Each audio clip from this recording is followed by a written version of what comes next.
There is something you have been doing your entire life that nobody ever told you was the problem.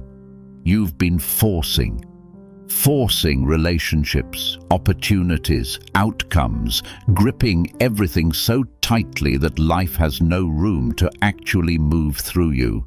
And the harder you grip, the more things slip.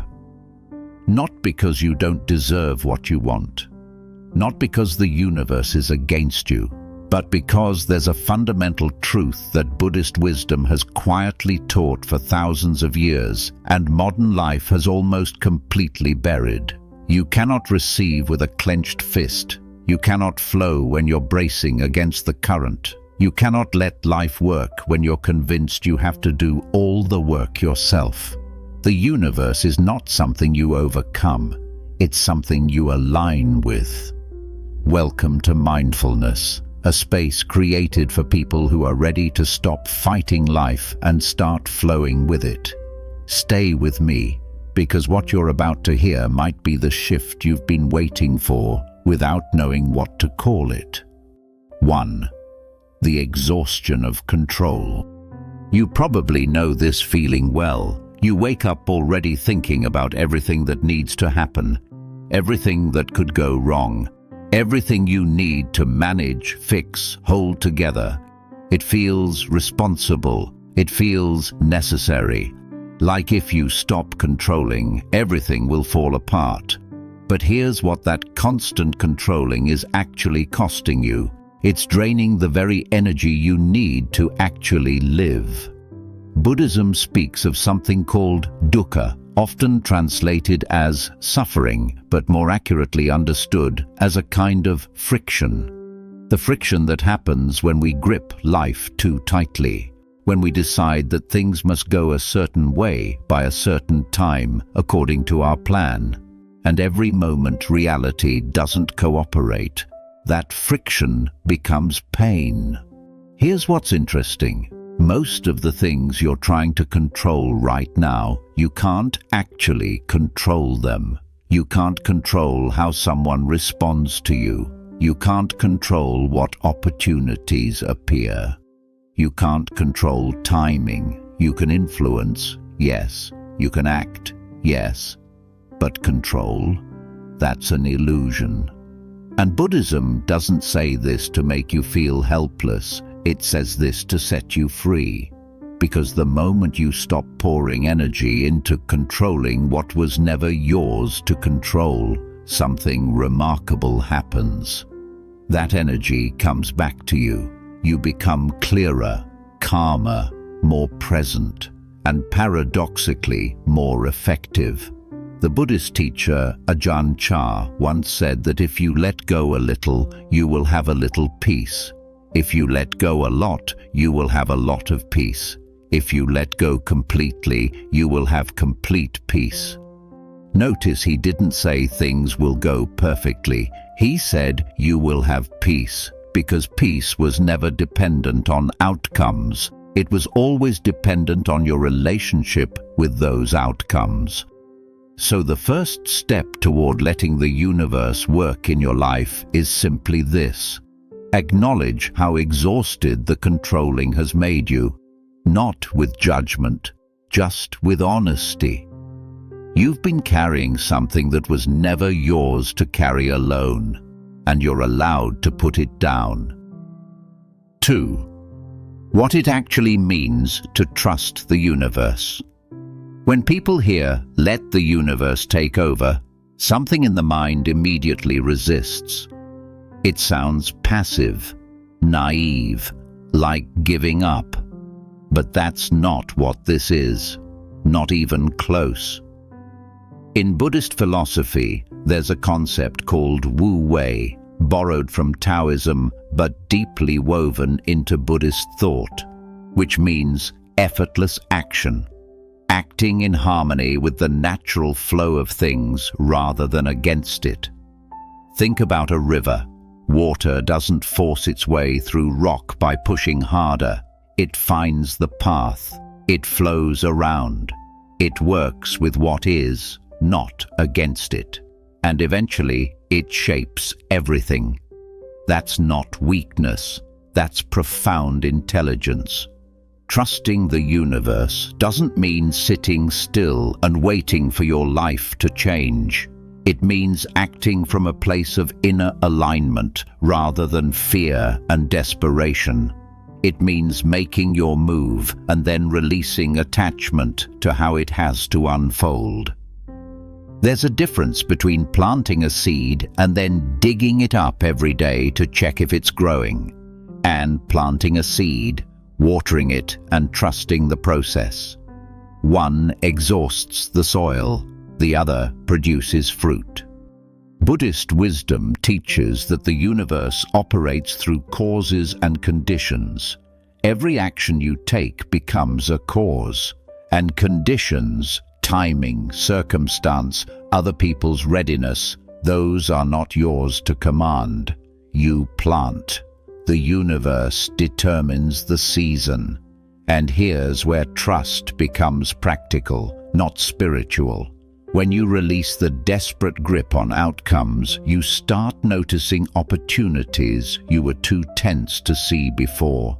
You start making decisions from clarity rather than anxiety. You stop pushing people away by needing too much too soon. You begin to move with life instead of against it. This isn't about being passive, it's about being intelligent enough to know the difference between what you can do and what you need to release. That discernment, that is the beginning of wisdom. 3. The signs you're blocking the flow. There's something nobody warns you about on the spiritual path. Sometimes what's blocking your life from changing isn't a lack of effort. It's a specific energy you're carrying without realizing it.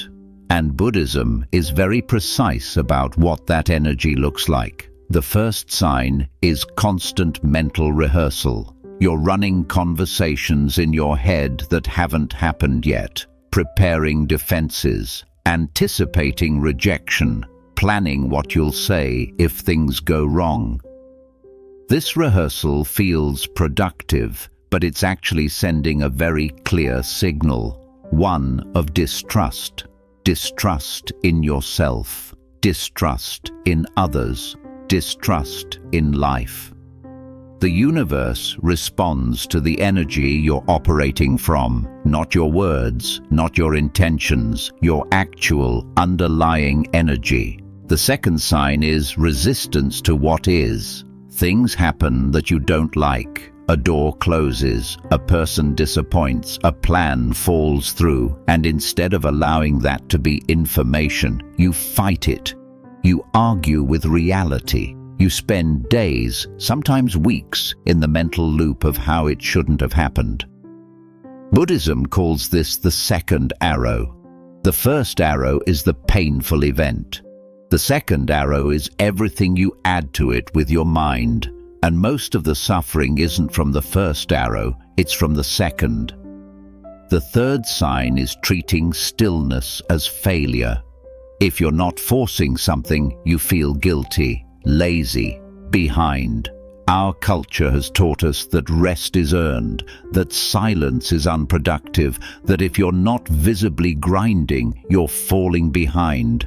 But Buddhism teaches that stillness is where clarity is born. It's not the absence of progress, it's the soil in which the right action grows. If any of these signs feel familiar, good.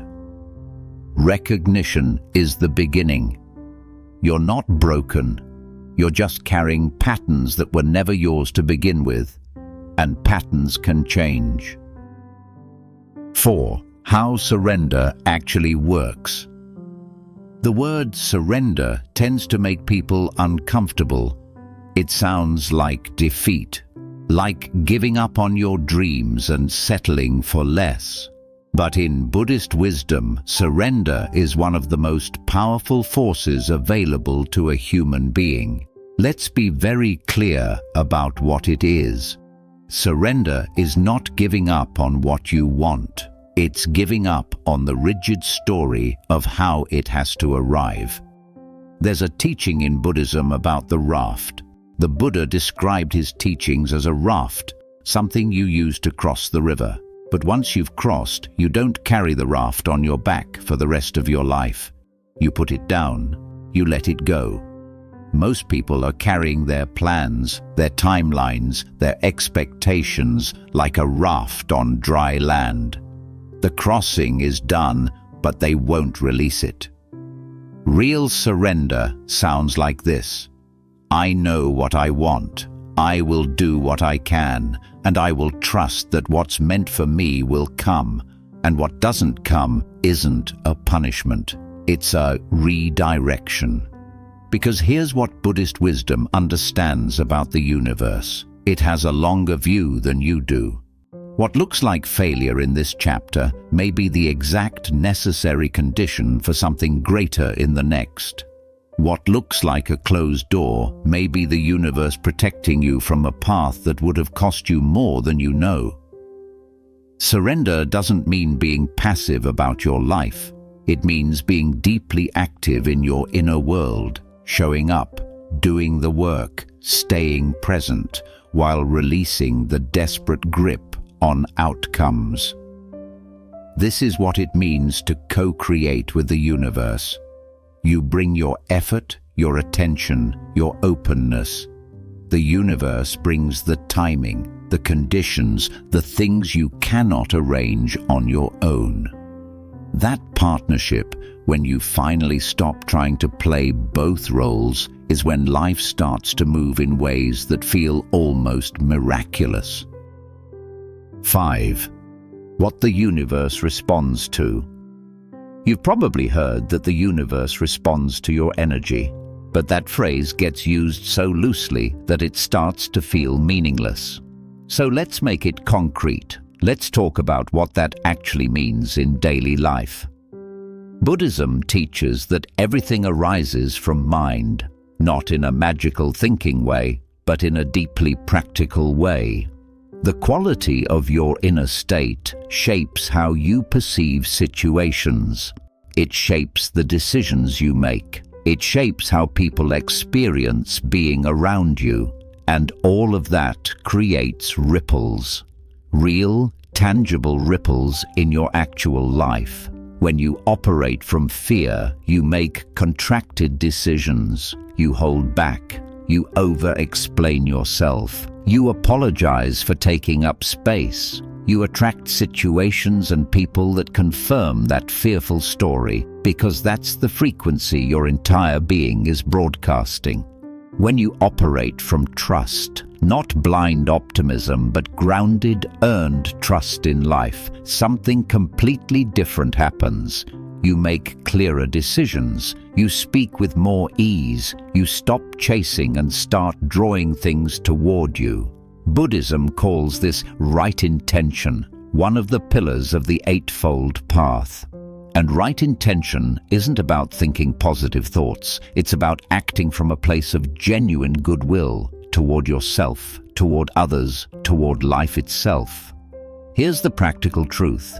The universe doesn't respond to your vision board. It responds to your actual state of being.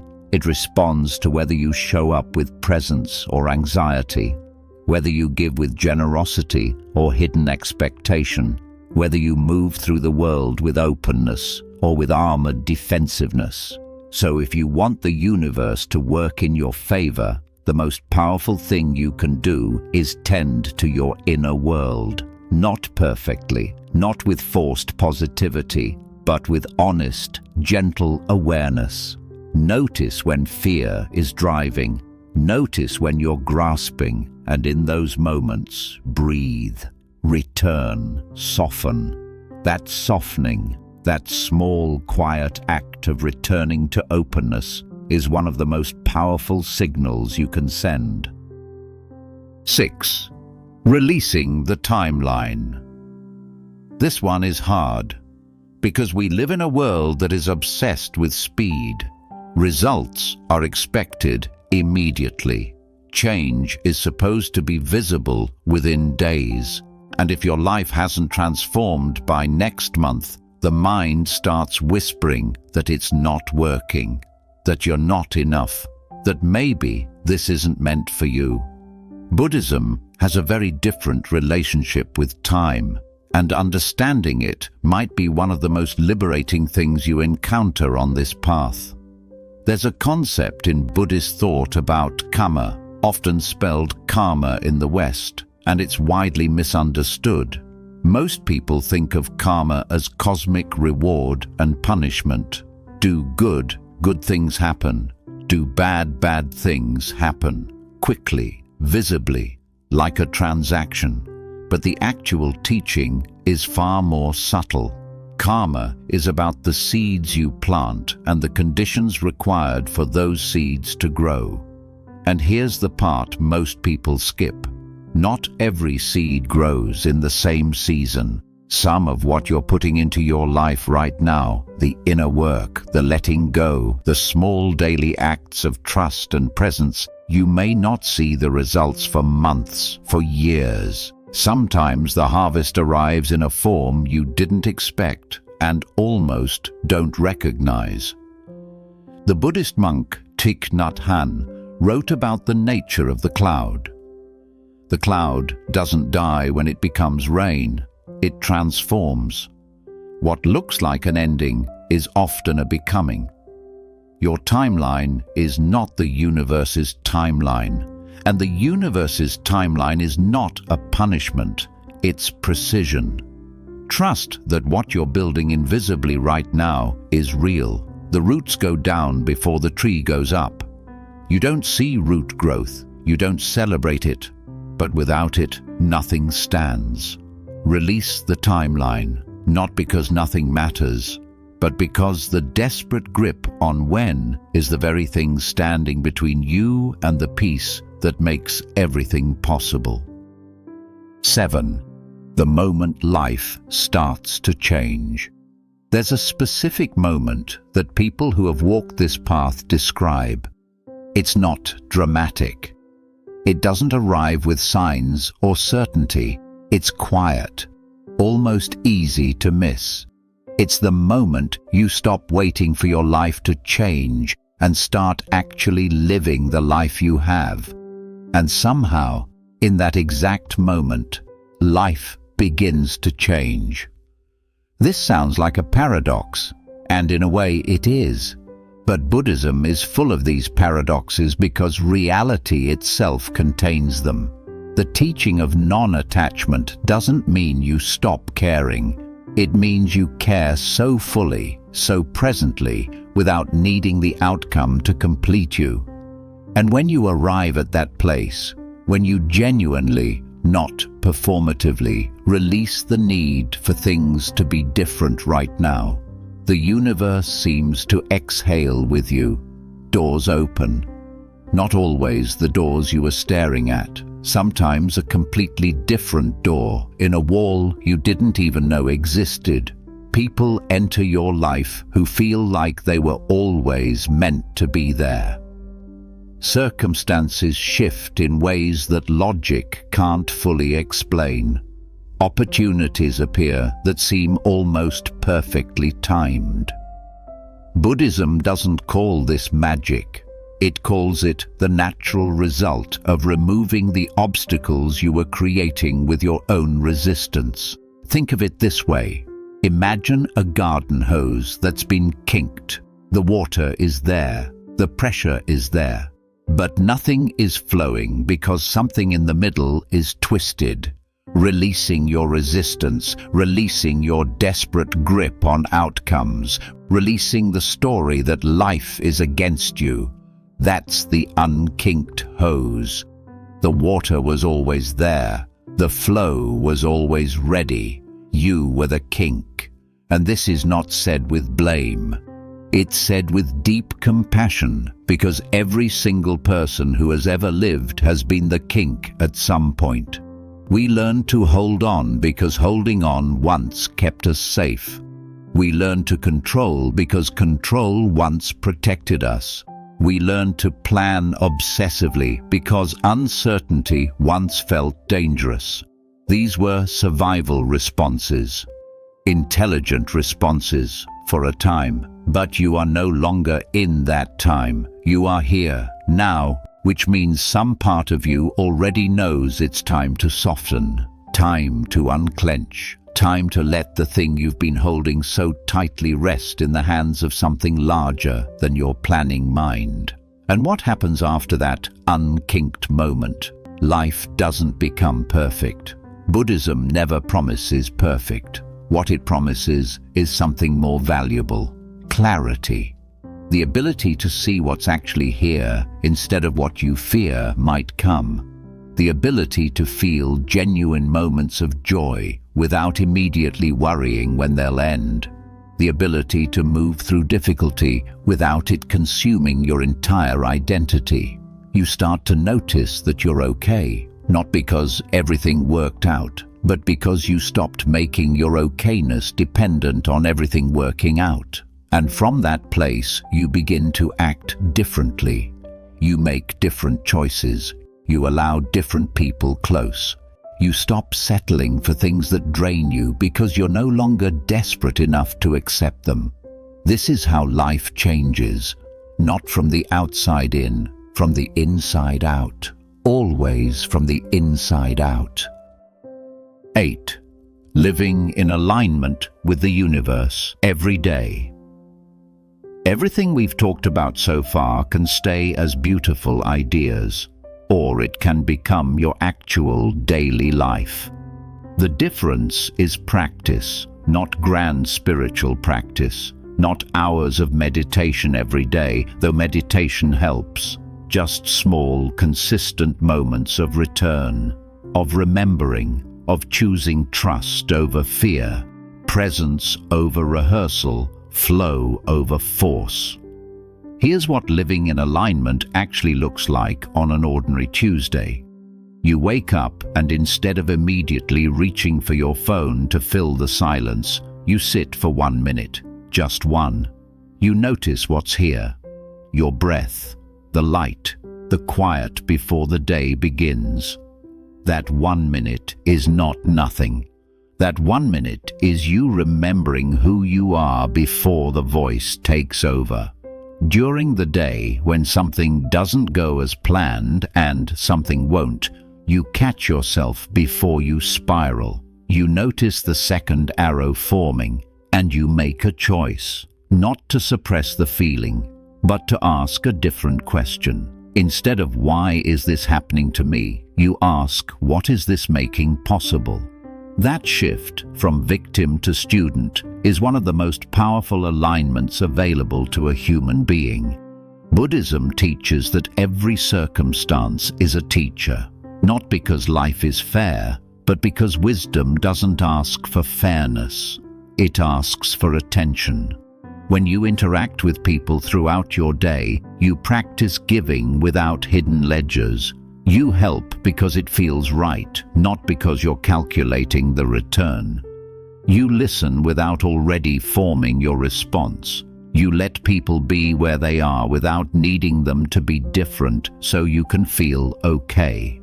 This is what Buddhist compassion looks like in a grocery store, in a work meeting, in a difficult conversation with someone you love.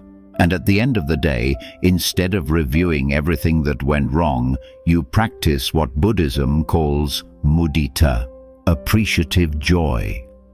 You find 3 things, however small, that were genuinely good. Not to bypass the difficulty, but to train the mind to notice what it usually ignores. Because the mind finds what it looks for.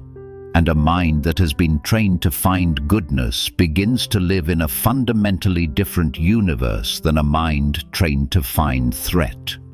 Over time, these small practices compound. They rewire the way you move through the world. They shift your baseline from anxiety to trust, from grasping to receiving, from forcing to flowing. And one day, not a dramatic day, just an ordinary one, you'll realize something quietly extraordinary. You're not waiting anymore. You're not holding your breath for the life you want to arrive. You're living, presently, openly, with a kind of peaceful confidence that doesn't depend on anything going perfectly.